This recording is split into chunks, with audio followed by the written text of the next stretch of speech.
So the first place that I like to go to when looking at a golf tournament is the GCSAA. Go to the tournament fact sheets. You can find that all the way down at the bottom of that website under the media files or something like that, media room. You're going to find tournament fact sheets there. Go ahead, click on the Wyndham Championship. First of all, you're going to see what golf course is being used. You're going to go ahead and see where it's located. Those are two pieces of data. All that I'm covering here is data that you can research on your own on whatever website you want to use. So again, you have the tournament, the golf course, the location. Use all that to your advantage.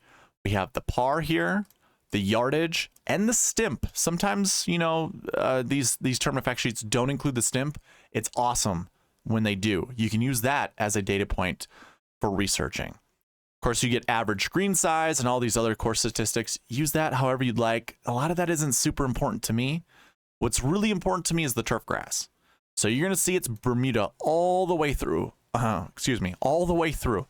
And we haven't seen Bermuda in a long time. Usually the Bermuda courses that we do look at are your southern golf courses earlier on in the year. A lot of them have overseed on them.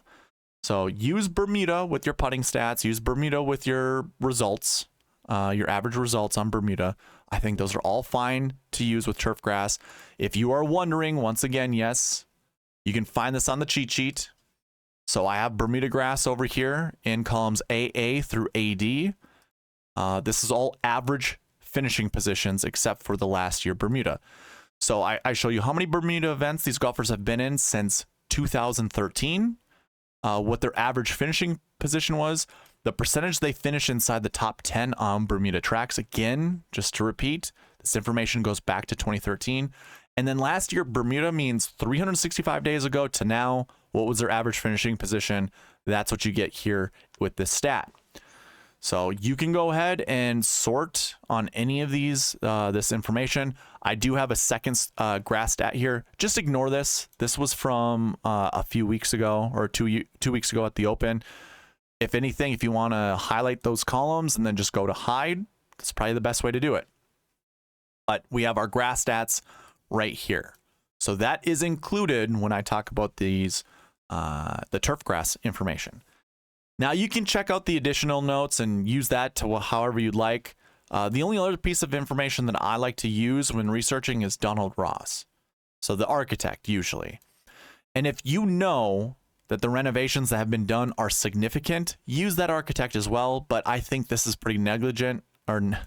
Negligent. We don't need to use that information. Just go ahead and use Donald Ross. And then that's about it when it comes to these tournament fact sheets. They're all really good data points to use for researching. Now, another thing that I like to look at when discussing the golf course is kind of the mapping. I know you probably have seen a lot of other podcasts out there, or maybe you haven't, that do talk about mapping. What I like to do is use basically Blue Golf. They do a pretty decent job of just showing you kind of like the yardage book and seeing what each course looks like. I basically pretend that I'm golfing that golf course. How would I hit a shot if I hit it 300 yards? Would I need to fade it off the tee to avoid trouble? Would I need to draw it off the tee to avoid trouble? Or does it not matter? Same thing applies for approach. And it's not so much fading or drawing around trouble, but it's getting yourself into the best scoring opportunity position. That's the whole thing that I'm looking at when it comes to mapping it out. You know, hitting a fade into the fairway, does that get me in the best spot of the fairway that I possibly need? If so, then that's where I'll hit fade. This is all based off of scoring opportunities. Has nothing to do really with what is necessary, because golfers could just club down and not have to hit that shot shape. They can place their golf ball somewhere else, but to get the best opportunity for birdies, that's what I have here. And in all honesty, one shot shape doesn't really matter more than the other. I mean, yeah, there are more fades that you'd want to hit, but there's only 3 holes where I see a fade that's required, and only 1 hole where a draw is required. So I'm going to ignore shot shapes, but if you want to use it, I do also have that here in column P on the cheat sheet with shot shapes. It's not completed with each golfer in there, But for most of the golfers, yes, you do have the shot shapes that they, or at least that I have noticed them hit. They have talked about hitting whatever their more comfortable shot is, or just basically watching them long enough to understand they just go to one shot shape. So that's what I have in column P. Again, that's on the cheat sheet found with the link in the description. I don't think we need to talk about the mapping really anymore. The other thing I like to talk about is kind of your average winning score. So if you were to look at every year, it looks like we get to about 20 under every single year. Sure, there was one year where we had 15 under. A couple other ones here that kind of go a little closer to par, I guess, if you want to call it that, minus 14 in 2013. But it's going to be around minus 20. So if you wanted to like research minus 18 under to minus 22 under and just see, you know, which golfers tend to do better with that type of scoring, I think that's a good way to research which golfers would be best in your lineups. The other thing I like to do is kind of go over the cuts. So it looks like -1 is here. It's basically this number -1. So -2, -1 would be -3. -1 here, -3, -4. That's interesting. -3. So it looks like we're getting around -3. -3 is going to be the average cut score. That also can be used for research purposes.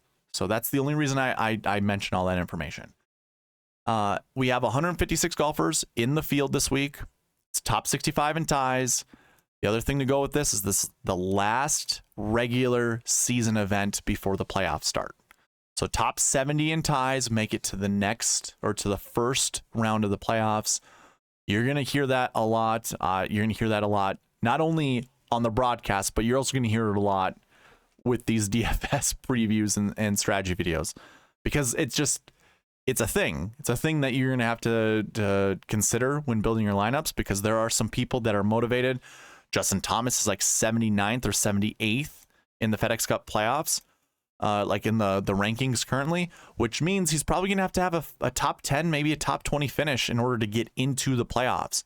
So he needs to play well. If you want to use that as a reason to select a golfer, by all means do so. I've got no issue with that. I think that's, you know, I can't remember who was talking to me about it. It could have been like the Fantasy Golf Pod or something like that, where they were going to select golfers based off of, what's it called? Motivation. They wanted to pick golfers that were motivated. Now, I do think that's going to play a little factor into some of these golfers' performances. I would tend to say it's going to affect golfers more negatively than it will be positively, because if you ever golf, if you've ever played competitive golf, when you start pressing, I mean, it's the whole pressure makes diamonds or bursts pipes. That's what kind of goes into this. It's like, you know, Justin Thomas could put a lot of pressure on himself to play better, and maybe he will. A lot of times you can't will a golf ball into a hole. Like, golf is a much different sport than, say, basketball or football, where you can will yourself to the hole, or to the hoop, or to the end zone. You can will yourself using your physical aggression. That doesn't work with golf. You can't bully a golf hole. You can't bully, or you could bully a golf ball, but you can't bully a hole. You can't say, you must take this golf ball. You know, you can't do that. And what will happen is, now we play psychology, the psychology game. When a golfer is pressing and he isn't making any of his putts, it's just going to multiply. That pressure will multiply every single hole.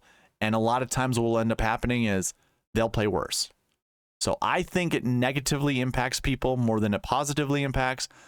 However, there is the possibility that some of these golfers will play better. If you took a group of 20, I'll say this, take a group of 20 golfers that are on the bubble, the perceived bubble, 3 of them will play good. The other 17 will not. So you're going to have to determine which 3 of those are. That's the nature of this beast. Like, obviously we know I use the bucket system to determine what performance trends tend to finish inside the top 10 every single week. We see a lot of the same things over and over again. You take 20 golfers that have the best recent form or the best course history, and only 1 to 3 of them finish inside the top 10. That's how I also view the FedEx Cup playoffs. So I don't think, you don't want to find 6 golfers that are in that bubble and just build your lineups around them, because I think that's going to be more devastating for you than it'll be rewarding. So my thoughts, you do you. If you feel that way, then you do that. I just think that's probably foolish. I don't have the stats to show you that in front of me. I don't keep that stat. I don't track that stat, so I couldn't go back any of these years, even if I wanted to. It's just, I know through competitive golf, that is usually how the mind works. That's how psychology works when it comes to golf. These golfers are not...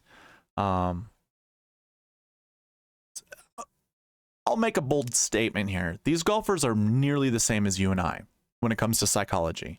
So if you've seen this on the golf course, they're also going to experience it. They're going to feel the same thing. And they're not any better at the psychology thing, maybe a little bit, but not by much, than you and I. So, again, my 2 cents. But that's going to cover the course information, or the course and tournament information. There isn't anything else to really talk about. I suppose strength of field. Let me just look at that really quick. 286 is what I have. Now, this is the old ranking style, which is taking in the FedEx Cup position from last year, looking at the current strength of field.